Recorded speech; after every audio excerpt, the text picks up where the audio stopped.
Welcome back to Winning Law. I'm attorney David Nguyen with offices in Houston, Texas.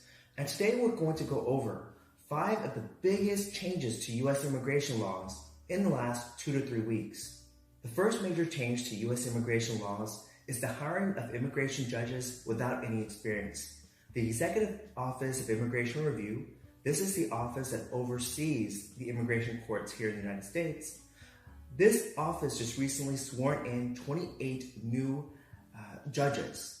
Out of the 28, 11 of these judges have absolutely no immigration experience. And let me explain to you why this is so important. According to the American Bar Association, to say that immigration law is vast and complex is an understatement. Rutgers University law professor Elizabeth Hull also says that our immigration laws are second only to the Internal Revenue Code in complexity. So based on these statements, you can see how complex immigration is, and the government is now hiring immigration judges with absolutely no immigration experience. What do you think this will do to the immigration system?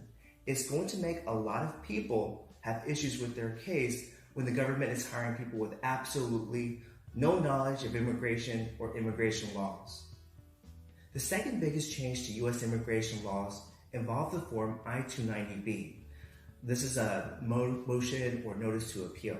Now, this form is used when a person files an immigration case and it gets denied. Sometimes the U.S. government will send a letter stating that they have 30 days to file an appeal.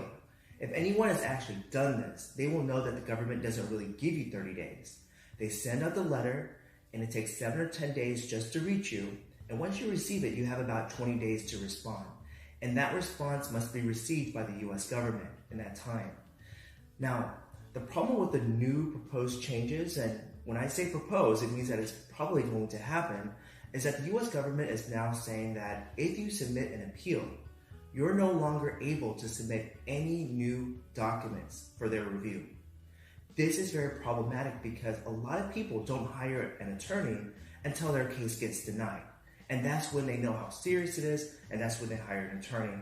Now with the new proposed changes, if a person has their case denied because they did it themselves or they used an attorney that was not qualified, and then they go to, let's say, for example, our office, who has experience handling these issues, we won't be able to even help them that much because we can't submit or advise them to submit new documents that may help their case. The third biggest change is the public charge standard by the Department of State. Now, a couple of days ago, we released a video on the new public charge rule that applies to applications or green card applications filed here within the United States.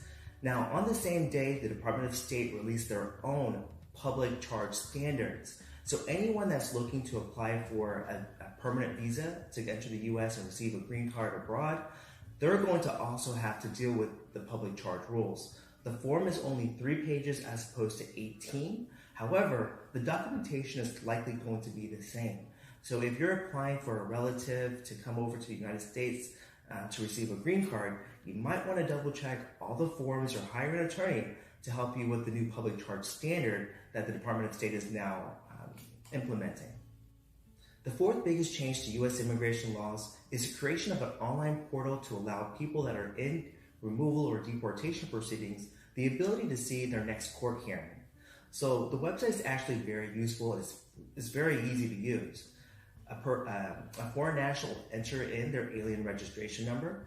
Once you do this, it shows you your next hearing date, the time of the hearing, the type of hearing, whether it's a master or individual hearing, and the name of the judge.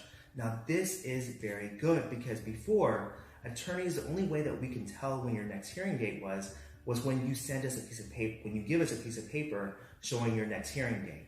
Or we call the toll-free number and we ask the immigration court or the immigration office when your next hearing is.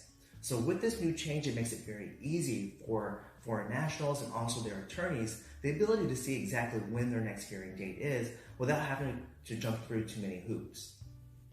The last biggest change also involves the Executive Office of Immigration Review.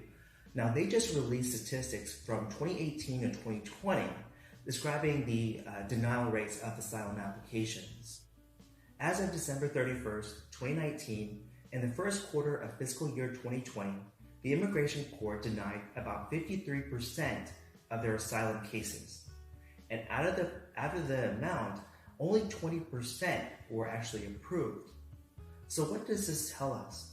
Now, what this tells us is that if you are before an immigration court and you're filing for asylum, you have only 20% chance of actually getting it approved. That means a 1 out of 5 chance. The odds are better that you're going to get denied. So if this is the case, what you want to do is make sure that you watch our asylum video that we posted a few months ago. Because in the asylum video, I encourage everyone that has an affirmative asylum case, meaning that you filed it and you're not currently in immigration proceedings, to make sure that you review your application to make sure it's correct, that you hire an attorney, a reputable attorney, an experienced attorney who has won asylum cases, to review your application to make sure that it's correct. Because if that case gets denied affirmatively with a regular immigration officer and it goes before an immigration judge, that immigration judge is not likely going to grant your asylum case. If you just look purely at the statistics, it's over a 53% chance that it's going to get denied. Just for 2020, the first fiscal year, they only approved about 20% of the cases that went before an immigration judge. So just remember, you're not clear just after filing an asylum case. You want to make sure that you hire someone to review your application so when you go in for the interview, you are prepared and that you can win your asylum case. And these are the 5 biggest changes to U.S. immigration laws in the last 2 to 3 weeks. Can you imagine what the new laws will be just next month? Now, if you want to be alerted with new videos, please make sure to hit the like and subscribe button below this video to receive all of our new immigration update videos. We will release a video every 2 to 3 weeks and update you on the 3 or 5 biggest changes to U.S. immigration laws as they happen. And when we do this, we'll make sure to explain it to you. That way it's easy for you to understand the impact it has to the legal community. Thank you again for watching Winning Law. I'm attorney David Nguyen, and we hope that we have made immigration easy to understand.